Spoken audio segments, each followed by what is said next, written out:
اسی لحاظ سے آدمی کا بیہیویئر بنتا ہے, اسی لحاظ سے آدمی کی پوری زندگی بنتی ہے. جیسی آدمی کی سوچ ہوگی وہی اس کے لائف کو شیپ کرے گی. تو ہر آدمی کو چاہیے کہ وہ سوچے. دیکھیے کہیں آپ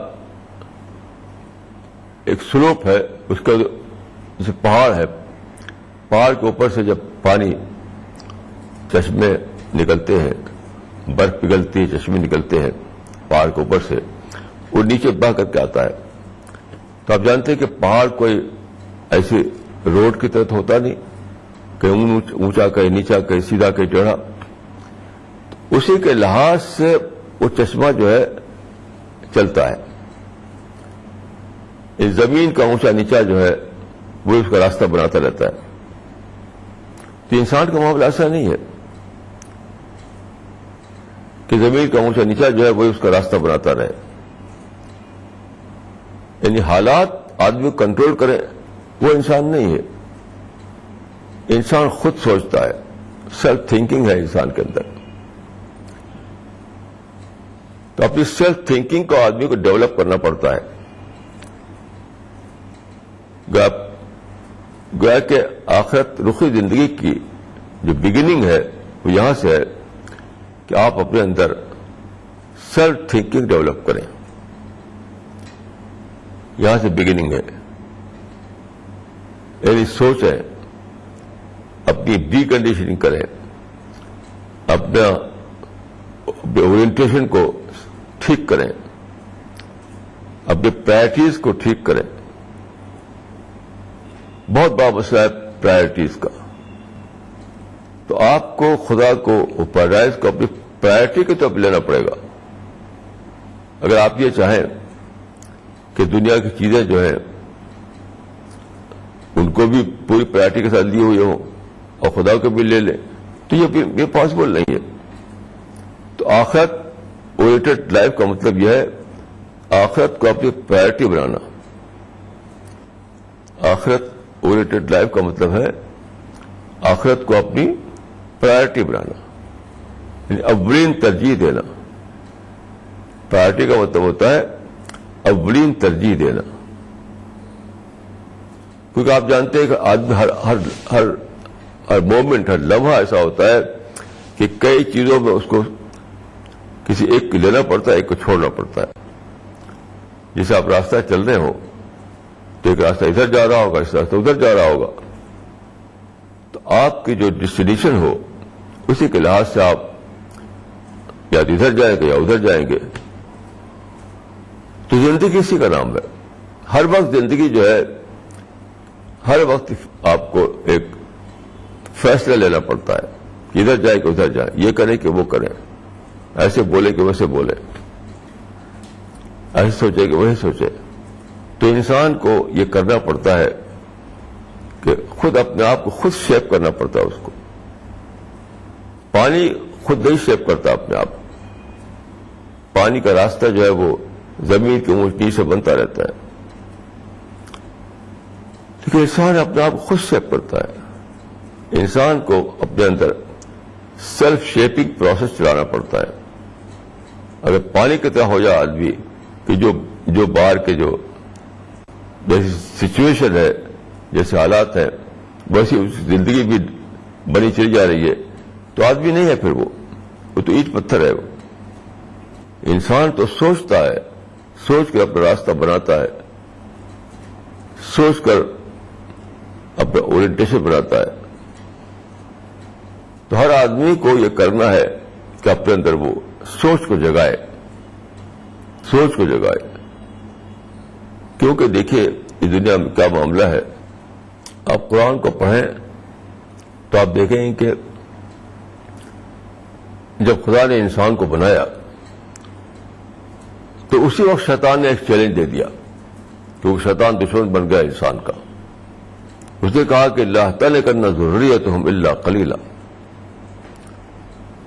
یعنی انسان کی نسل کو کے بڑے حصے کو, ان کے بڑے حصے کو, میجارٹی کو میں بہکا کر رہوں گا، ڈیویٹ کر کے رہوں گا رائٹ پاتھ سے. تو شیطان کا ایک چیلنج ہے کہ وہ انسان کو اس کی زیادہ بڑی میجارٹی کو ڈیویٹ کر دے گا رائٹ پاتھ سے. اور وہ رات دن اسی میں لگا ہوا ہے، رات دن لگا ہوا ہے اسی میں. اس معنی کہ آپ کو ہر وقت الرٹ رہنا ہے، الرٹ 24 گھنٹے الرٹ رہنا ہے. کیونکہ شیطان کو تو نیند آتی نہیں، شیطان تو رات کو بھی جاگتا ہے اور دن کو بھی جاگتا ہے. یہ نیند جو ہے وہ شیطان کا پرابلم نہیں ہے. شیطان ایسا نہیں کبھی سو جائے اور آپ کو فرصت مل جائے، آپ کو موقع مل جائے. تو شیطان رات دن جاگتا ہے، وہ ہر وقت آپ کو بہکانے میں لگا ہوا ہے. اب جانتے ہیں کہ بہت ہی یعنی بیوٹیفل طریقے سے بہکاتا ہے آپ کو. اس شیطان کا طریقہ ہی اس کو قرآن میں کہا گیا تزیین. تزیین یعنی شیطان کا طریقہ کہا گیا تزیین یعنی بیوٹیفائی کرنا چیزوں کو، غلط چیز کو اچھا کر کے دکھانا. قرآن میں ہے کہ زین لهم الشیطان سوء اعمالهم، شیطان نے ان کے غلط کام کو بیوٹیفائی کر کے انہیں اچھا بنا کر دکھایا. زین لهم الشیطان اعمالهم، بہت زبردست قسم کا یہ یعنی بہت کروشل ٹیسٹ ہے ہر انسان کا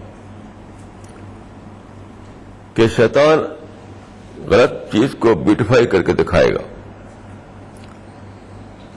اب وہاں پر آدمی کا کام ہے کہ وہ شیطان کو کے انفلوئنس میں نہ آئے،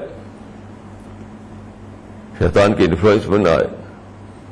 وہ انالیسس کرے، ایسی باتوں کو انالیسس کر کے جان لے کہ یہاں پر شیطان نے مجھے بہکانا چاہا ہے. اس کا ہوتا ہے کہ ایک انسان کو دنیا میں کتنا الرٹ رہنا ہے، تب جا کر پیراڈائز ملے گی. پیراڈائز فری میں نہیں ملے گی. پیراڈائز کسی کو بھی فری میں نہیں ملنے والی ہے. بہت الرٹ رہنا پڑے گا، بہت زیادہ سوچنا پڑے گا. ہر وقت شیطان آپ کے اورینٹیشن کو چاہتا ہے کہ ادھر سے ادھر کر دے، ادھر سے ادھر کرتا رہے ہر بات میں. ایک آدمی نے لکھا ہے، ایک رائٹر نے، کہ میں نے ایک لکھنا شروع کیا ایک آرٹیکل، تو بڑا اچھا چل رہا تھا اس کا سلسلہ. تو میرے دل میں آیا کہ دیکھو یہ چھپے گا تو لوگ بڑی بڑی تعریف کریں گے. تو اس نے اپنا کریکشن کیا، دیکھو یہ شیطان گھس گیا میرے اندر. میرے ایک کام کو چاہتا ہے شیطان کہ میرے اندر وہ پیدا ہو جائے، فخر آ جائے، اور میرا سارا کام خدا کی نظر میں بیکار ہو جائے. تو جلدی سے انہیں لا حول ولا قوت الا باللہ العظیم، لا حول ولا قوت الا باللہ العلی العظیم پڑھا. تو ہر وقت ہمیں چوکنا رہنا ہے کہ شیطان 24 گھنٹے اس طاق میں ہے، اس گھات میں ہے، ایمبوش کیے ہوئے ایمبوش، کہ کہاں موقع ہو وہ جب کر کے پہنچے، آپ کو مائنڈ کو ادھر سے ادھر پھیر دے. تو یاد رکھیے آخرت رخی زندگی ہمیں اپنانا ہے شیطان سے بچتے ہوئے، اور ہر وقت اپنا محاسبہ کرتے ہوئے، ہر وقت شیطان سے پناہ مانگتے ہوئے. اقول قولی ھذا واستغفر اللہ لی ولکم اجمعین.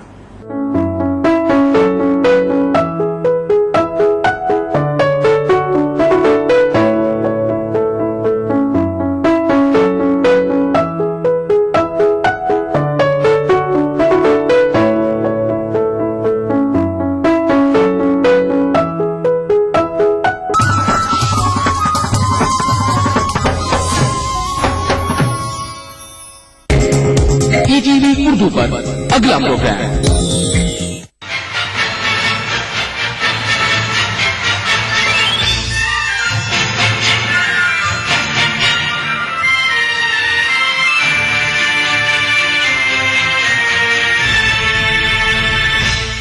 اللہ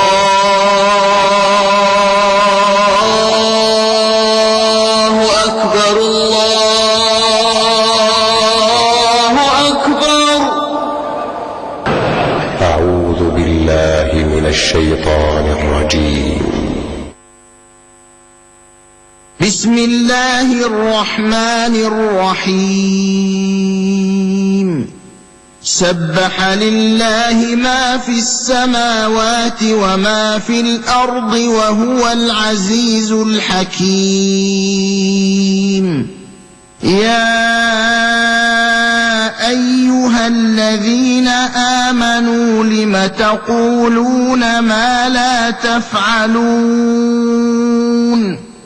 كبر مقتا عند الله أن تقولوا ما لا تفعلون. إن الله يحب الذين يقاتلون في سبيله صفا كأنهم بنيان مرصوص. وإذ قال موسى لقومه يا قوم لم تؤذونني وقد تعلمون أني رسول الله إليكم فلما زاغوا أزاغ الله قلوبهم والله لا يهدي القوم الفاسقين. وإذ قال عيسى ابن مريم يا بني إسرائيل إني رسول الله إليكم مصدقا لما بين يدي من التوراة ومبشرا برسول يأتي من بعد اسمه أحمد. فلما جاءهم بالبينات قالوا هذا سحر مبين.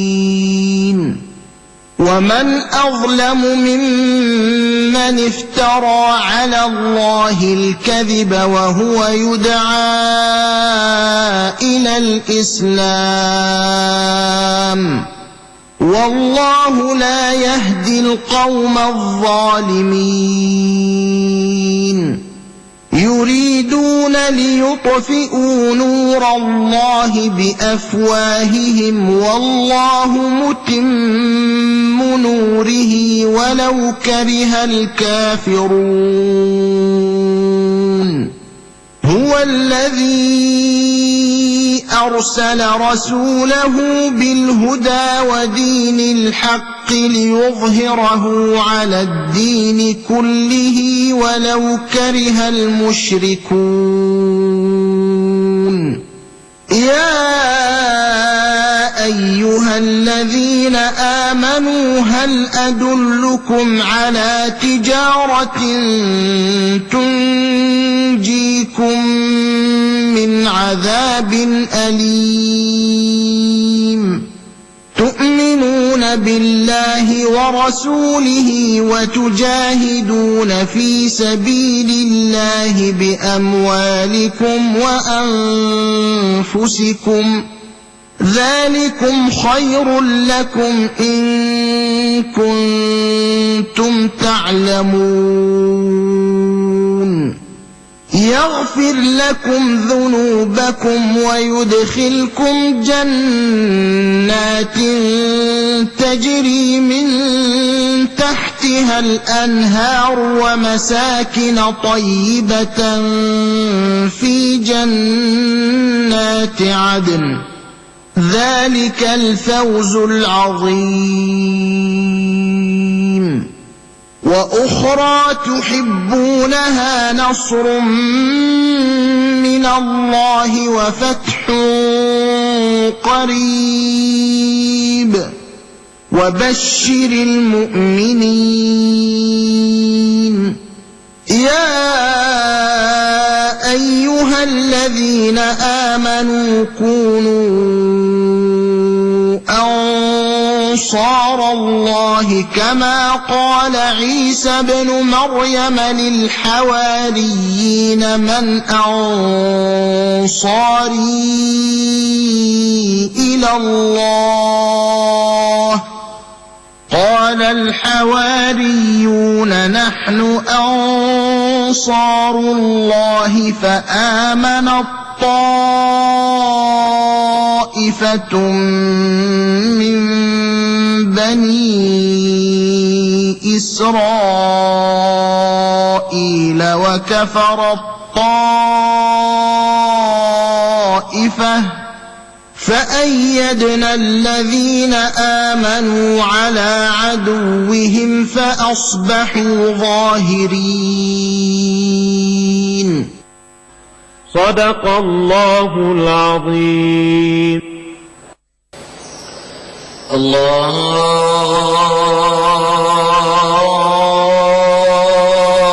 أكبر الله أكبر.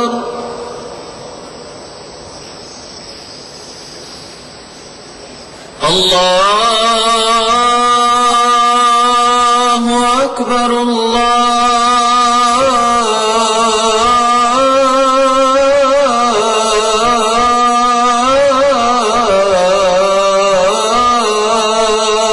أكبر.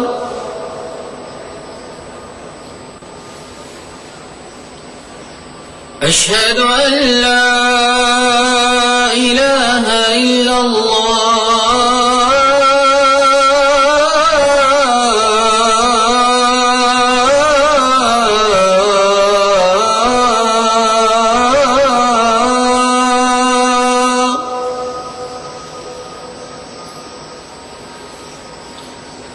أشهد أن لا إله إلا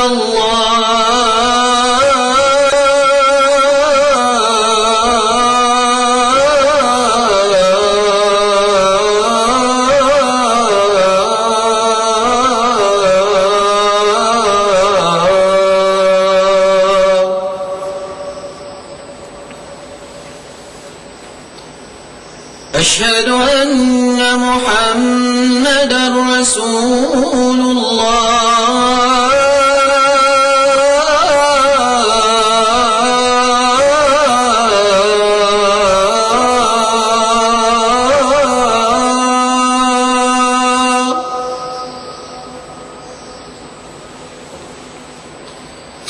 أشهد أن محمدا رسول الله.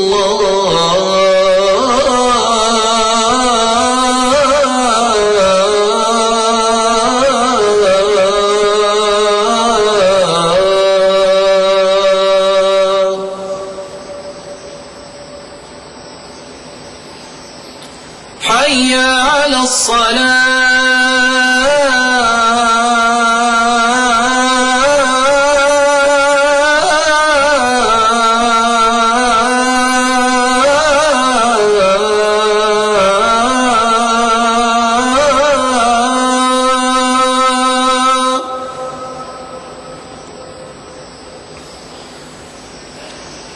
حي على الصلاة.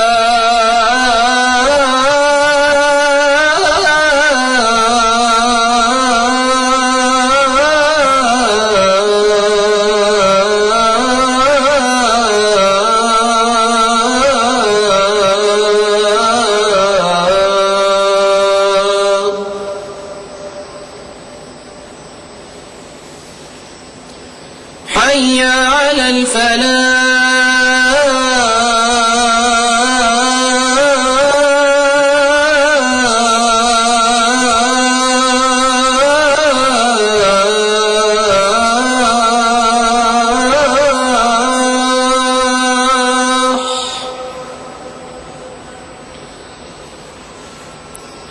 حي على الفلاح.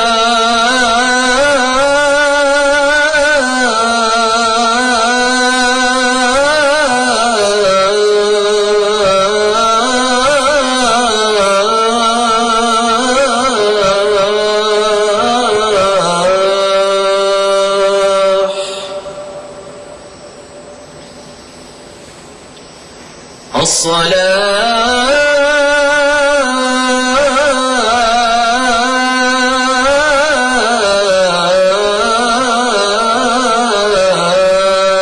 خير من النوم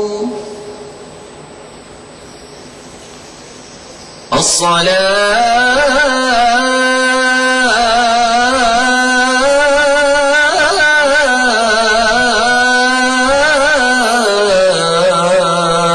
خير من النوم الله أكبر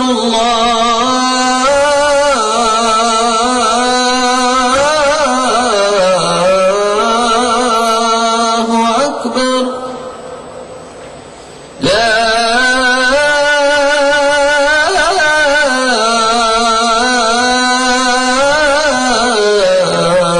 إله إلا الله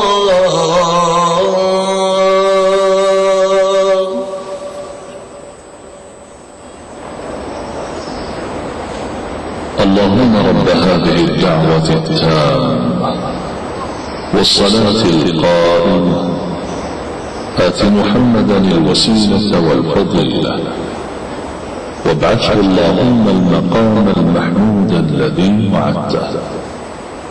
رضينا بالله ربا وبالإسلام دينا وبمحمد صلى الله عليه وسلم نبيا ورسولا. نودي لصلاة الفجر من المسجد الحرام في مكة المكرمة.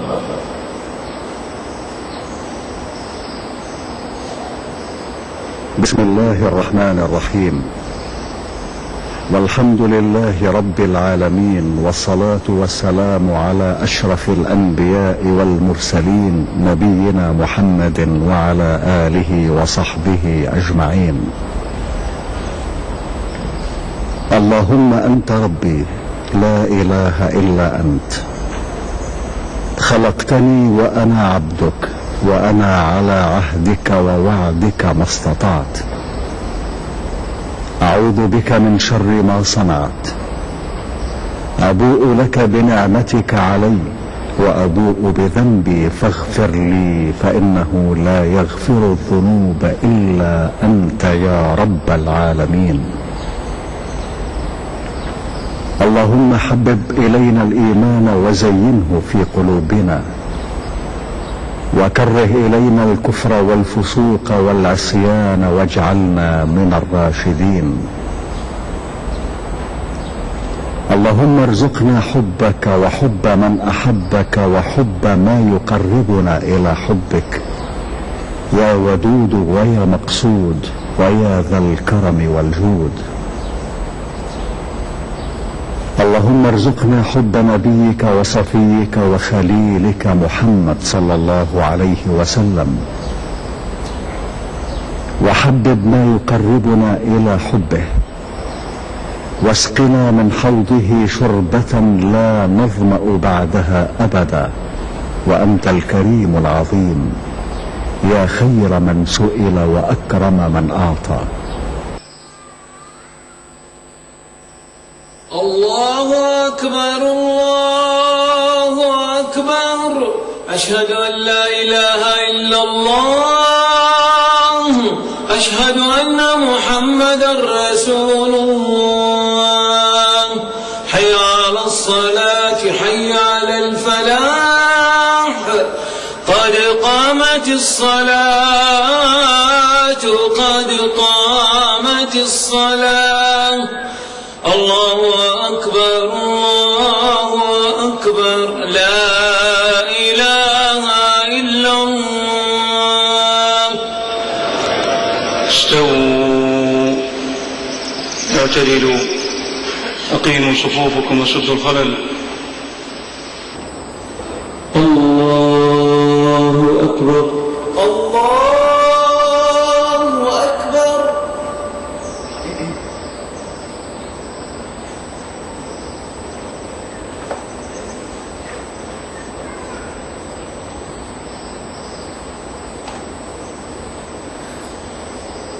الحمد لله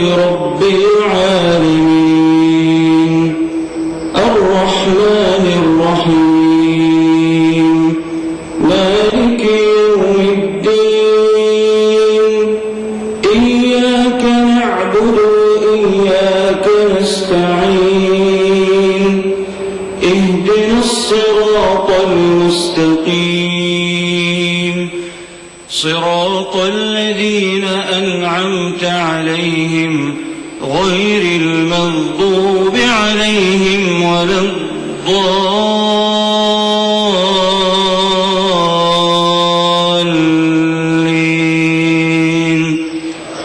آمين.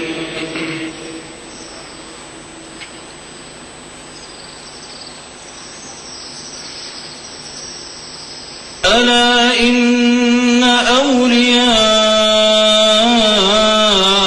الله لا خوف عليهم ولا هم يحزنون الذين آمنوا وكانوا يتقون لهم البشرى في الحياة الدنيا وفي الآخرة لا تبديل لكلمات الله ذلك هو الفوز العظيم. ولا يحزنك قولهم إن العزة لله جميعا هو السميع العليم. ألا إن لله من في السماوات ومن في الأرض وما يتبع الذين يدعون من دون الله شركاء إن يتبعون إلا الظن وإن هم إلا يخرصون. هو الذي جعل لكم الليل لتسكنوا فيه والنهار مبصرا إن في ذلك لآيات لقوم يسمعون. قالوا اتخذ الله ولدا سبحانه هو الغني له ما في السماوات وما في الأرض إن عندكم من سلطان بهذا أتقولون على الله ما لا تعلمون. قل إن الذين يفترون على الله الكذب لا يفلحون. متاع في الدنيا ثم إلينا مرجعهم ثم نذيقهم العذاب الشديد بما كانوا يكفرون. واتل عليهم نبأ نوح إذ قال